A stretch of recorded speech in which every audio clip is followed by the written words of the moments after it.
저는 그 역사 드라마를 참 좋아합니다. 여자들은 보통 판타스틱한 드라마를 좋아해요. 과정을 좋아합니다. 근데 남자들은 보통 팩트를 중심으로 한 다큐를 좋아하지요. 남자들에게 최고 인기 있는, 그러니까 50대 넘어가고 50대, 60대를 살고 있는 남자들이 가장 좋아하는 다큐가 있더만요. 나는 자연인이다. 자연으로 돌아가고 싶은. 근데 저는 역사를 좋아합니다. 왜냐고 하면 인간의 역사는 반복되거든요. 지나간 역사를 모르면 우리는 내일을 알 수가 없습니다. 요즘 가끔씩 어떤 이런 사극을 보면서 참 오늘 이 시대 정치계와 너무 닮았다, 그런 생각을 많이 해봅니다. 그래서 오늘 이 아버지 기도회 첫날 제가 소개하고 싶은 한 왕과 그 왕의 아들을 소개하고 싶습니다. 조선 왕조 500년 역사 가운데 21대 왕 영조와 이선이라는 이름을 가진 사도세자지요. 영조는 자식을 뒤주에 가두어 죽인 아버지로 유명합니다. 역사에 남은 거지요. 사도세자는 영조가 40이 넘어서 낳은 아들이 사도세자였습니다. 요즘 뭐 40 넘어서, 근데 당시에 남자의 평균 나이가 47, 48이었어요. 조선시대 때. 지금으로 따지면 70대 아들을 낳은 거예요. 너뚱이를 낳았으니까 얼마나 이뻤겠어요. 근데 이쁜 것도 이뻤지만 이 사도세자가 천재였습니다. 3살 때 천자문을 뗐대요. 그러다 보니까 이 아버지 영조는 아들에 대한 남다른 기대가 너무 컸습니다. 그래서 아주 어린 나이에 세자로 책봉을 합니다. 근데 이 아들이 자라면서 삐뚤어지기 시작하더니 결국은 정신분열증에 걸려서 비구니들의 목을 치고 궁녀들의 목을 치서 죽이고 무당과 어울려서 구신화하고 매일 환청과 환시에 시달립니다.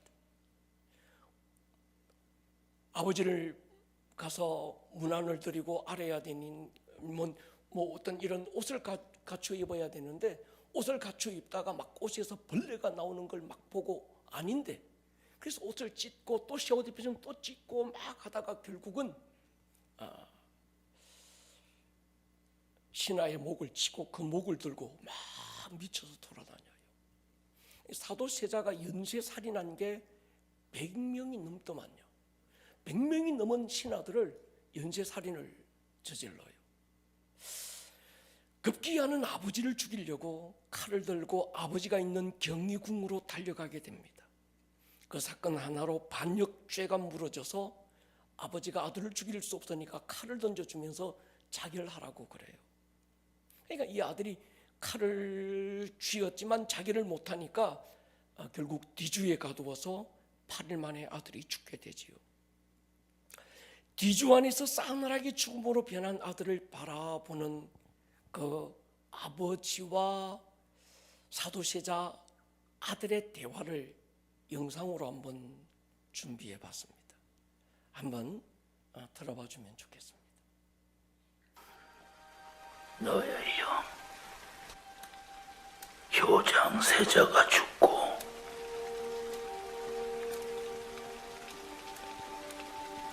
내 나이 40이 넘어 네가 태어났을 때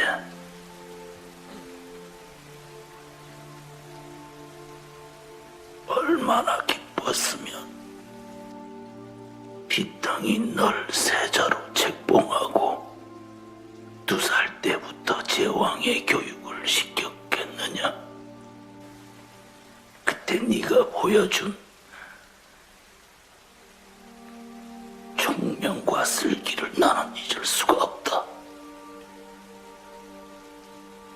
그랬던 네가 칼장난하고 개그림이나 그리며 공부를 게을리할 때 나는 하늘이 무너지는 줄 알았다.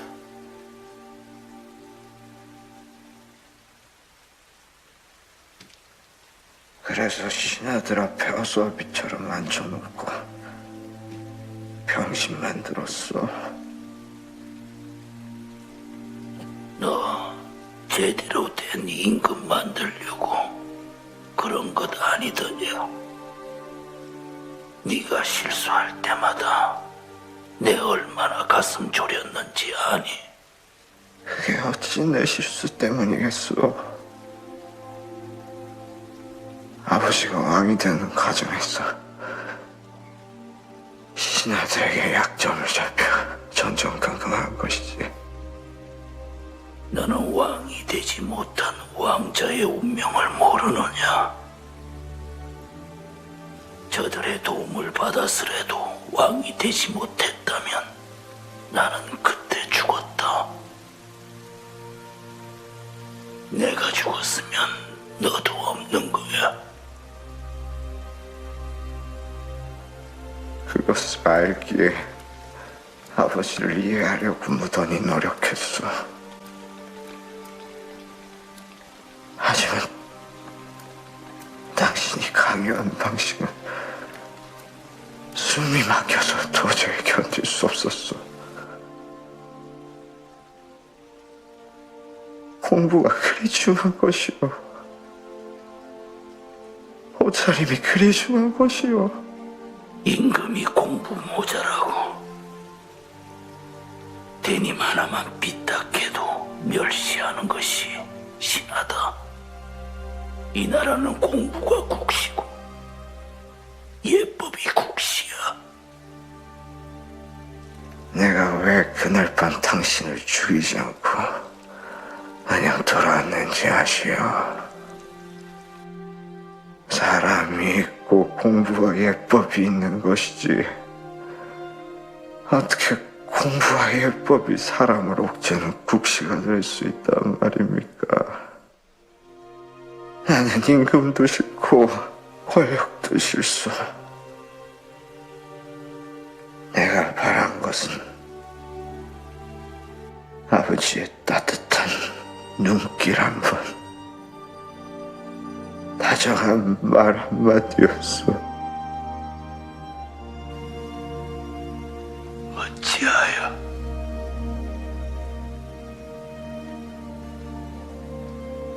너와 나는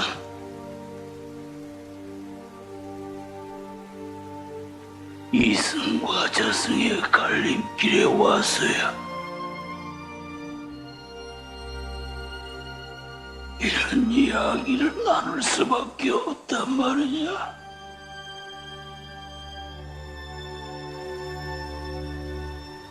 나는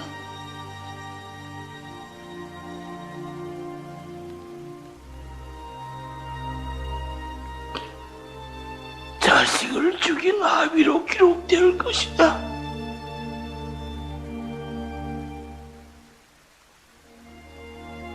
나는 임금을 죽이려 한 역적이 아니라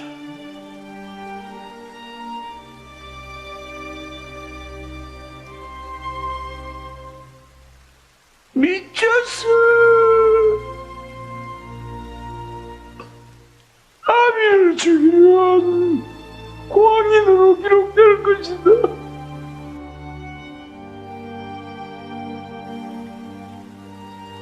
그래야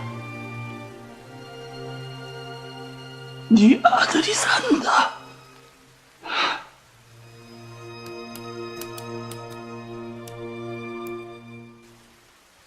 내가 임금이 아니고 네가 임금의 아들이 아니라면 어찌 이런 일이 있겠느냐?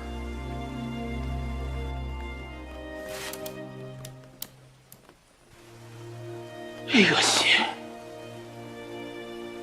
우리의 운명이다.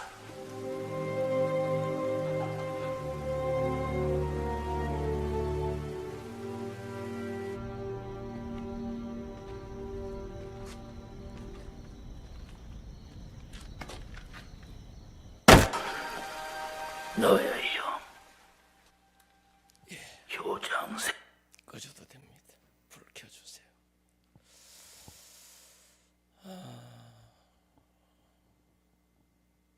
집에 가셔서 오늘 저녁에는 사도라고 하는 이 영화를 한번 보면 좋겠습니다. 영조의 역을 맡았던 송강호, 사도세자 역의 유아인이가 참 연기가 쩔어요. 꼭 한번 가서 넷플릭스나 들어가시면 있는데 한번 보시면 좋겠습니다.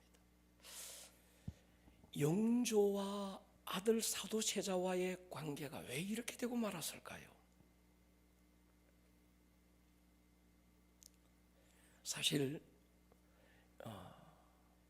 그 아버지 영조는 왕이 될 왕자는 사실 아니었습니다. 조금 이따가 말씀드리겠지만 신하의 도움을 받아서 왕의 자리에 앉지요. 그러니까 신하들에게 약점을 잡혀서는 안 된다고 하는 어떤 강박에 늘 잡혀 있었습니다. 영조가 아들 사도세자에게 남겼던 말 한마디가 있어요. 사가에서는 아비가 자식을 자애로 양육한다, 사랑으로 양육하지만 왕가에서는 아비는 자식을 원수로 여긴다, 양육한다, 이렇게 얘기해요. 그러니까 쭉 보면 영조가 아들 사도세자에게 오늘 이 마지막에 그가 남겼던 말 한마디 있잖아요. 나는 왕의 자리도 막 이런 것도 원치 않았고 자기가 원했던 건 아버지의 따뜻한 말 한마디, 애정 담긴 눈길 한 번, 그거 원했는데 영조는 단 한 번도 아들에게 그걸 주지 않습니다. 늘 실수하고 잘못한 것만 꼬집고 책망해요. 나중에 대리청정을 시키죠.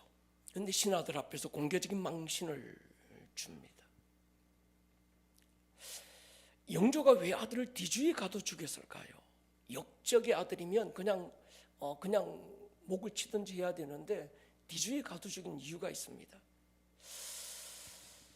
사실 아들이 왕을 죽이려고 한 건 영모지요. 대역죄인입니다. 대역죄인은 3, 4대 집안 8촌까지 다 아주 몰살시키는 거죠. 그런데 그 이유로 아들 사도세자를 죽이고 나면 그 사도세자의 아들 정조가 왕이 될 수 없는 거예요.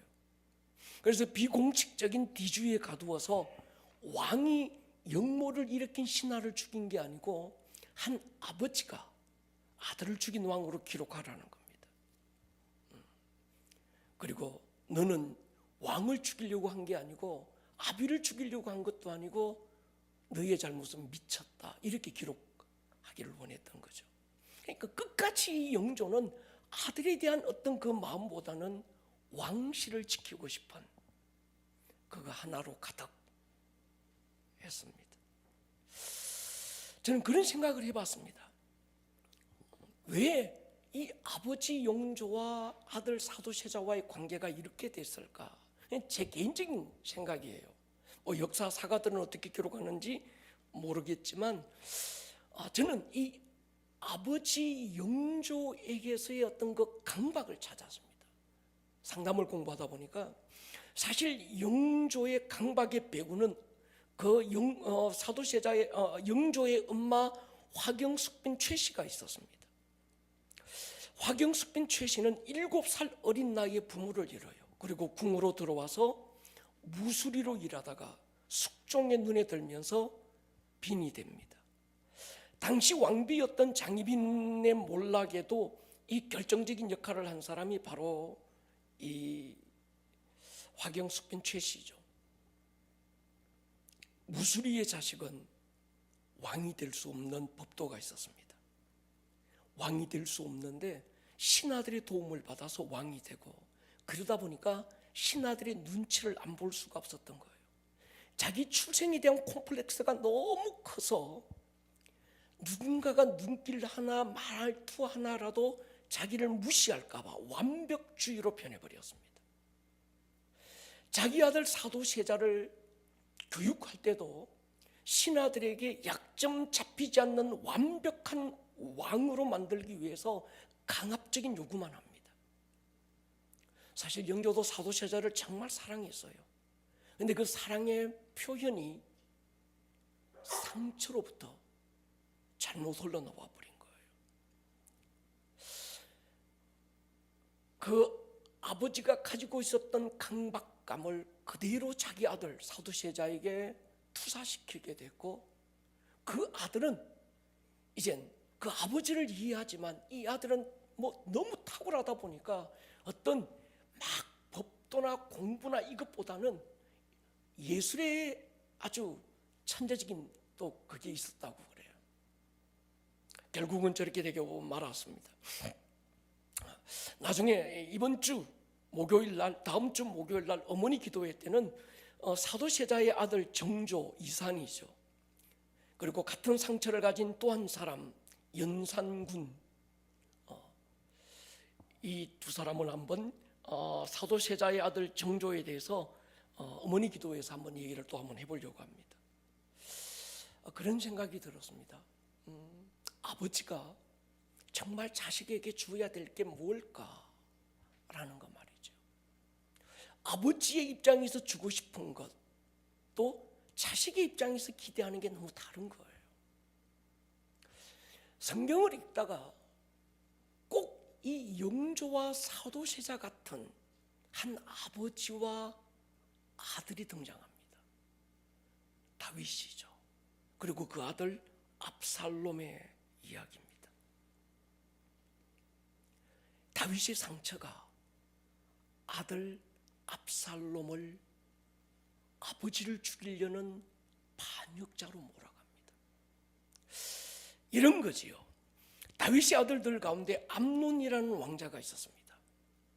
이 암논이라는 왕자가 압살롬의 여동생 다말을 사랑합니다.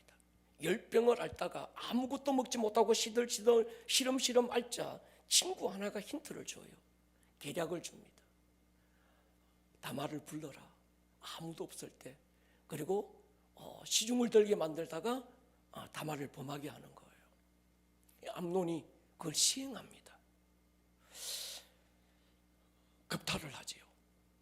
거기까지는 그래도 그런데 그렇게 되고 난 다음에 남자답게 책임을 지는 게 아니라 인격적인 모욕을 주고 쫓아버려요.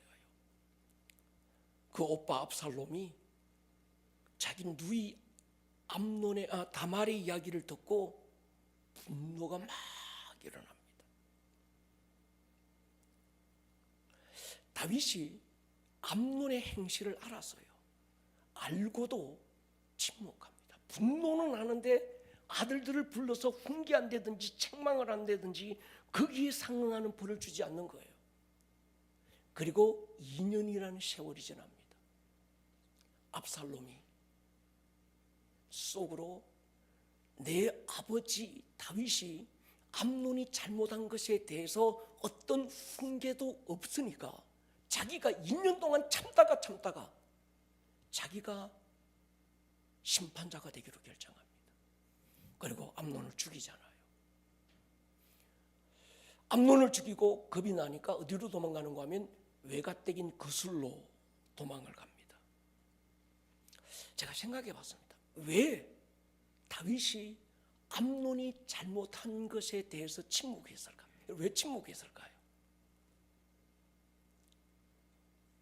잘못했으면 이게 그냥 이복 동생을 겁탈한 거잖아요. 그러면 뭔가 책망을 못해요. 왜 그런지 아세요? 다윗이가 그랬거든요. 그러다 보니까 자기가 옛날에 우리아의 아내를 범했던, 그리고 솔로몬을 낳았던 이런 어떤 그게 자기 안에 있으니까 아들들을 불러서 훈계를 못한 거예요.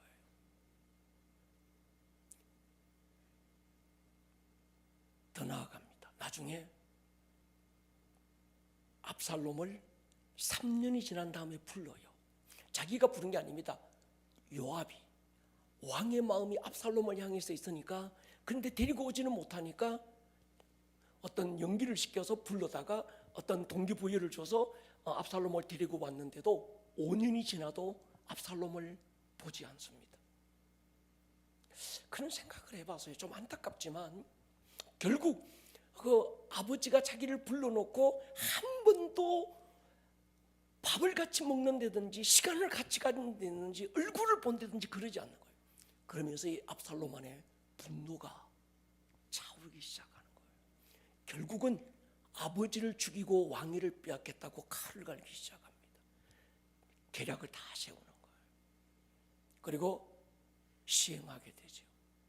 그 일로 인해서 압살롬은 반역에 실패하기도 했지만 그 전에 다윗은 가장 초라한 모습으로 맨발로 머리 풀어헤치고 예루살렘을 떠나는, 그저 망명길에 오르는, 성경에 보면 가장 비참한 왕의 모습이 가장 위대한 왕의 모습에서 나오는 게 바로 그거였어요.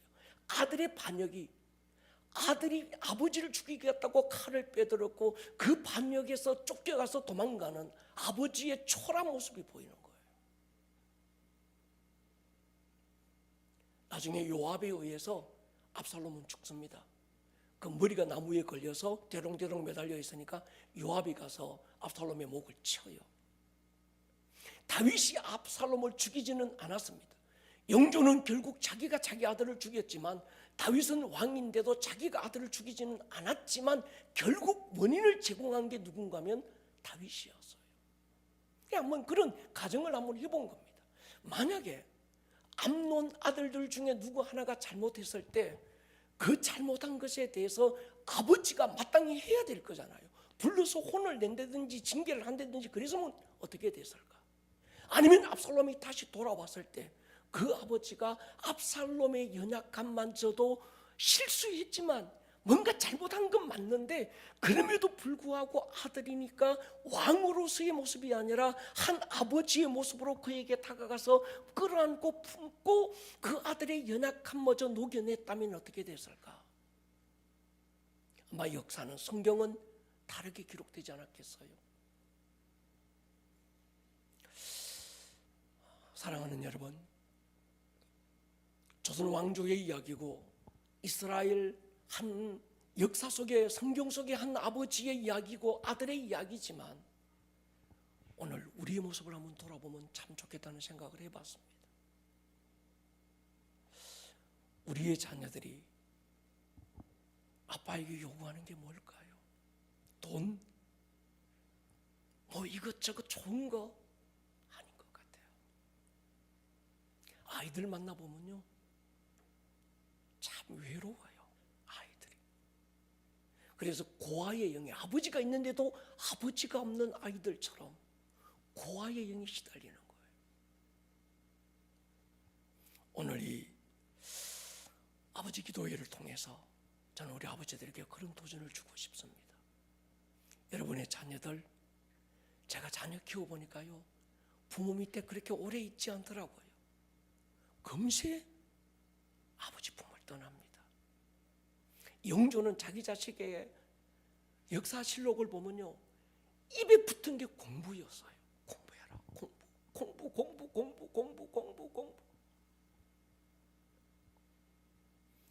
여러분, 공부가 중요하지만 더 중요한 게 있는 것 같아요. 부디 우리 교회 아버지들은 참 좋은 아버지가 되시기를 축복합니다. 그래서 아름다운 모습으로 기록이 됐으면 좋겠습니다. 우리 한번 기도하면 좋겠습니다.